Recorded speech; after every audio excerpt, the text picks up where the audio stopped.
another edition of Eric's Product Reviews, presented by hollywoodfrodo.com. I, of course, am Eric, and today we're going to be talking about this beauty of a printer called the Epson Workforce 845. I'm going to tell you all the great things about it, as well as a few things that might not be so great that you want to know if you're interested in purchasing it. Before I do that though, what I'm going to do is I'm going to zoom in on it and I'm going to back out of the picture so you can really see exactly what I'm talking about as I describe it to you and tell you about my experiences with it. So the Epson Workforce 845, you see it here. It's a pretty decent size, but it doesn't take up too much space. It doesn't take much more space than your standard printer, or especially printer scanner combo. And this is both. It is a scanner, a really great scanner, as well as a printer. As far as the scanner goes, it's as good as any scanner I've ever used. Besides being able to lay documents up there, we do have the automatic document feed.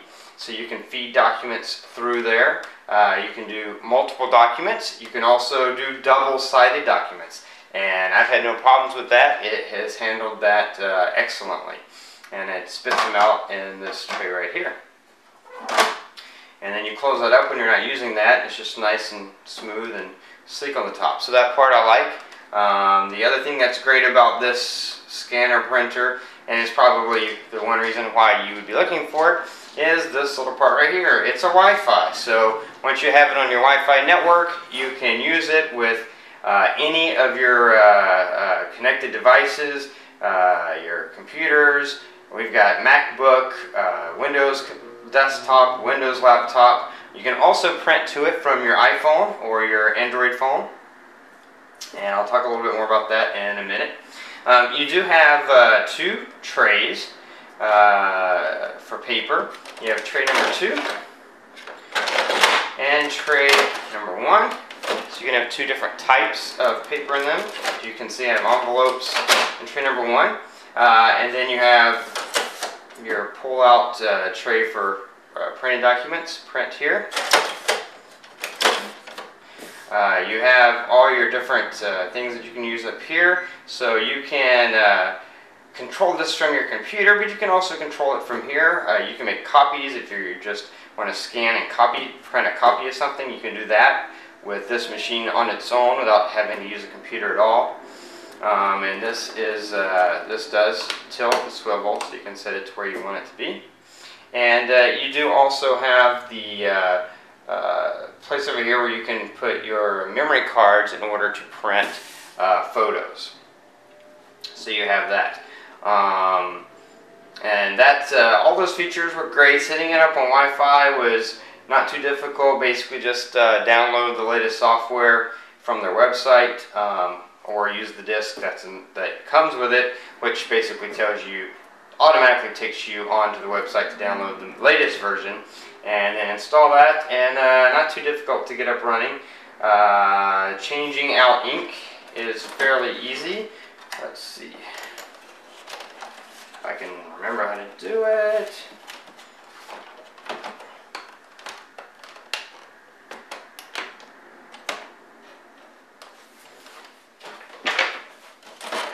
Oh, there we go.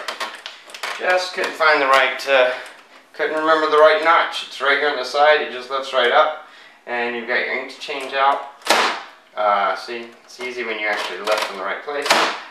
One thing I like about it is that it uses individual ink cartridges for each color, so you don't have to replace a whole cartridge just because you printed a lot in red and magenta is gone, or something like that.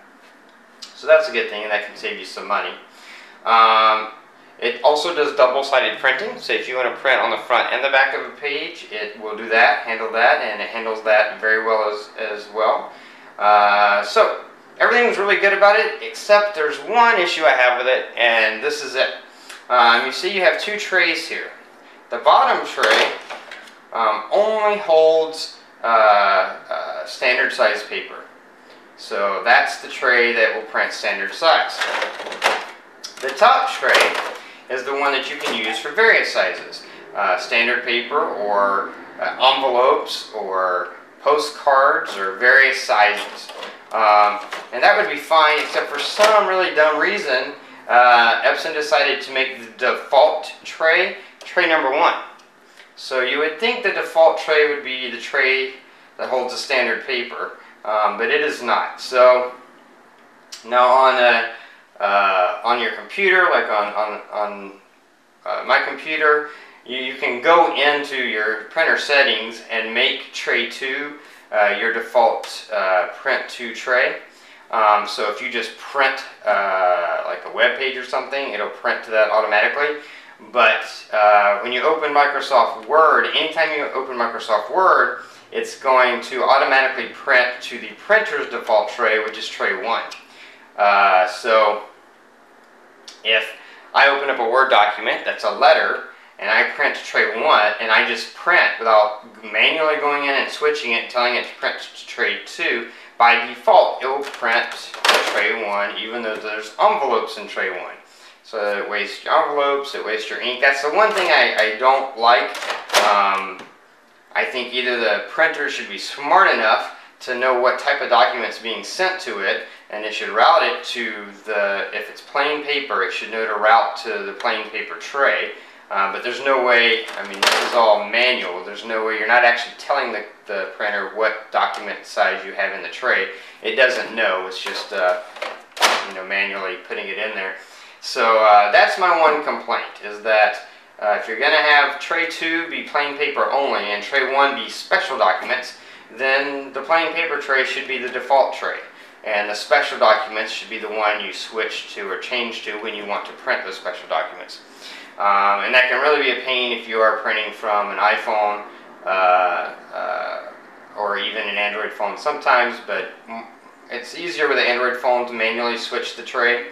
But otherwise you have to like come down here, take the envelopes out, put plain paper in there, and then print when you've got a whole tray full of plain paper, just because you can't tell it which tray and it defaults to tray 1. So that's my one complaint. That is the one thing that they screwed up, basically. I don't know if they'll fix that in a future firmware update, but I doubt it at this point, because this printer's been out for a good while. They probably would have already fixed it if there was a way they could do it. So that's something you need to know you will have to deal with. But on every other front, scanning, double-sided scanning, the automatic document feeder, the printing, the quality of the printing, the Wi-Fi, sharing the printer, all of that has worked great. So in those regards, I would recommend this printer. And it's priced fairly well for all the stuff that it does. And it is reviewed really highly on Amazon, so you can check that out. And if you're not doing a lot of printing on special documents, then that tray issue wouldn't be a big deal for you, because you could just keep plain paper in both trays. It's only a big deal for me because I print on envelopes every day, so I leave envelopes in tray 2 all the time. So that's just something to know, but otherwise, in all other respects, it really is a great printer and does everything well. And for that reason, I would recommend it. So that's it for this review. Of course, there's a link down in the description to this specific printer on Amazon, so you can click that and check it out, read other people's reviews, see what you think, see if it's going to meet your needs. So check that out.